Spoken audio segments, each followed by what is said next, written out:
Hello students, welcome to अलियर coaching centre. और जिस तरीके से आप देख रहे हैं कि 11th entrance commerce and humanities की प्रिपरेशंस करवाई जाने वाली है। हिस्ट्री का यहाँ पे आपको लिखा हुआ है, जो आपको एक सब्जेक्ट में और पढ़ाने वाला हूँ। 11th एंट्रेंस कॉमर्स की प्रिपरेशंस में हिस्ट्री पढ़ाने वाला हूँ। तो सिलेबस की बात करते हैं कि 11th एंट्रेंस में किस तरीके का सिलेबस कवर करवाया जाता है, और सिलेबस काफी इंपॉर्टेंट है। अब सिलेबस की जब बात करेंगे, क्योंकि class 9th and class 10th हम 3 सेंट्रल यूनिवर्सिटीज की बात करने वाले हैं। 3 यूनिवर्सिटीज में किस तरीके से सिलेबस कवर करवाया जाता है, क्लास 9 से क्या पूछते हैं, क्लास 10 से क्या पूछते हैं। तो इसीलिए यहां पर हम देखिए बात करने वाले हैं तीनों यूनिवर्सिटीज के सिलेबस के कवर करवाने की, कि किस तरीके से कवर करवाया जाता है।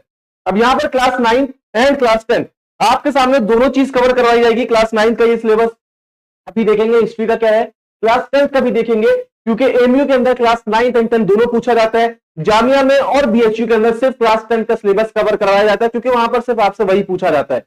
तो बात करते हैं हिस्ट्री के सिलेबस की। तो स्टूडेंट्स, हिस्ट्री का सिलेबस की जब बात करते हैं तो हिस्ट्री 11th एंट्रेंस में जो पूछी जाती है, क्लास 9 एंड 10 दोनों का हम यहाँ पर चैप्टर्स का इंट्रोडक्शन देखेंगे, किस तरीके से चैप्टर्स पूछे जाते हैं।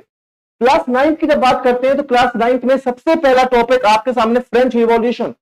फ्रेंच रिवॉल्यूशन कि किस तरीके से लुई 16 ने किस तरीके से जब टेक्सास को बनाने की बात करी, तो कैसे उनके खिलाफ में एक रिवॉल्यूशन आया। बहुत ही इंटरेस्टिंग स्टोरी है, जो हम एक स्टोरी काइंड में समझते हैं, वो आपको यहाँ पर सुनने को मिलेगी। बोरिंग हिस्ट्री आप भूल जाइए, अब आपको यहाँ पर किस तरीके से स्टोरी कहानी सुनने को मिलेगी, मजेदार स्टोरी वो देखने वाले हैं फ्रेंच रिवॉल्यूशन में, कि कैसे रिवॉल्यूशन आता है, किस तरीके से लुई 16 को हटाया जाता है।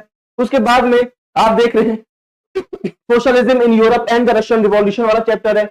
Socialism in Europe and Russian revolution का फ्रेंच रिवॉल्यूशन हुआ, उसके बाद ही जो है रशिया के अंदर भी रिवॉल्यूशन आता है। पूरे यूरोप के अंदर रिवॉल्यूशन की बात आती है, और किस तरीके से वहां पर रिवॉल्यूशन आता है। Capitalist ideology and socialist ideology को किस तरीके से उनके बीच में एक डिस्क्रिमिनेशन होता है, किस तरीके से क्लैशेस चलते हैं, वो सब चीज हम यहाँ पर कवर करेंगे students. Nazism and rise of Hitler, एक बहुत ही इंटरेस्टिंग टॉपिक जिसका इंतजार हर एक स्टूडेंट को रहता है, कि किस तरीके से हिटलर की स्टोरी थी, किस तरीके से हिटलर ने ज्यूस को इस तरीके कैंप्स में डाला, किस तरीके से एक इतनी बड़ी स्टोरी, एक ऐसे डिक्टेटर की स्टोरी जो हम यहाँ पर कवर करेंगे students. Nazism and rise of Hitler बहुत ही इंटरेस्टिंग टॉपिक है, मजेदार टॉपिक है, इसमें हम कवर करेंगे। फॉरेस्ट सोसाइटी एंड कॉलोनियलिज्म, किस तरीके से ब्रिटिशर्स ने, ईस्ट इंडिया कंपनी ने इंडिया के ऊपर कब्जा किया, किस तरीके से फॉरेस्ट एरियाज को कवर किया, रिस्ट्रिक्शंस लगा दी थी, वहां के ट्राइबल पीपल्स बहुत ज्यादा जो है सफर कर रहे थे, वो सब कवर करने वाले हैं। Patriotist in the modern world, peasants and farmers, history and sport, the story of cricket. The story of cricket कई बार जो है बहुत ही इंटरेस्टिंग टॉपिक होता है बॉयज के लिए। वो जानना चाहते हैं कि जिस स्पोर्ट्स को इतना पसंद करते हैं उस स्पोर्ट्स की असल में हिस्ट्री क्या है।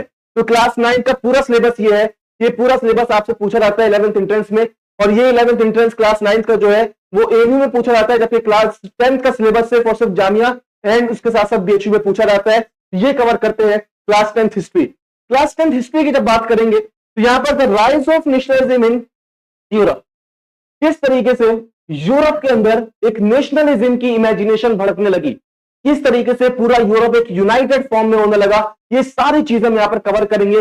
ऑटोमन एम्पायर किस तरीके से खत्म हुआ, ये सारी चीजें आपको बहुत सारे नॉलेज और बहुत सारा इंटरेस्टिंग फैक्ट इन सारे चैप्टर्स में देखने को मिलेगा।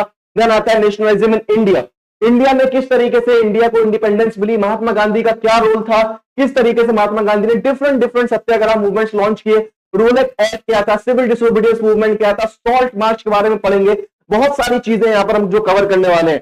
The making of a global world, दुनिया में इंटरनेशनल ट्रेड कैसे बनी, किस तरीके से स्टूडेंट्स आपको जानने को मौका मिलेगा, किस तरीके से इंटरनेशनल ट्रेड की शुरुआत हुई, किस तरीके से इंडस्ट्रीज लगाई गई, इंडस्ट्रियलाइजेशन कैसे हुआ, इंडस्ट्रियल रिवॉल्यूशन के बारे में पढ़ने वाले हैं।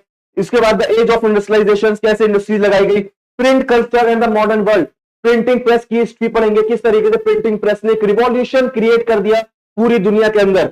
उसके बाद the nationalist movement in Indo China. Students, कई बार सिलेबस में कुछ चीजें कट भी करी जाती हैं, कुछ ऐसी चीजें जो सिर्फ जामिया में पूछी जा रही है, कुछ ऐसी चीजें सिर्फ बीएचयू में, कुछ ऐसी चीजें जो सिर्फ एमयू में। लेकिन हम यहाँ पर सारे ही टॉपिक्स कवर करने वाले हैं, जिसमें आप किसी भी यूनिवर्सिटी का एंट्रेंस दे, कहीं की भी प्रिपरेशन कर रहे हो, आपका सब कवर होने वाला है। The nationalist movement in Indo China पढ़ेंगे, जो ज्यादातर जामिया में जो है पूछा जाता है। नॉवेल सोसाइटी एंड हिस्ट्री, किस तरीके से नॉवेल्स लिखी गई, कौन सी बहुत ही पॉपुलर एंड फेमस नॉवेल्स थी, ये सारी चीजें हम यहाँ पर पढ़ने वाले हैं, और इसका सोसाइटी पे क्या इंफ्लुएंस होता है सब पढ़ने वाले हैं। तो आपके सामने स्टूडेंट्स क्लास 9 क्लास 10 पूरा सिलेबस कवर करवाया जाएगा, जिसमें आपको पूरी अच्छी तरीके से प्रिपरेशन, मल्टीपल चॉइस क्वेश्चन कैसे टैकल करने हैं, ये सब आपको समझाया जाएगा। तो जल्दी मिलते हैं अपने बैचेस में। तो आप लोग को पूरा सिलेबस अच्छे से एक स्टोरी फॉर्म में, हिस्ट्री बोरिंग नहीं लगेगी, बहुत ही मजा आएगा पढ़ने में। आप लोग का यहाँ पर इंतजार है, जल्दी आइए और जल्दी से आप लोग जो है ज्वाइन करिए अलीगढ़ कोचिंग सेंटर को।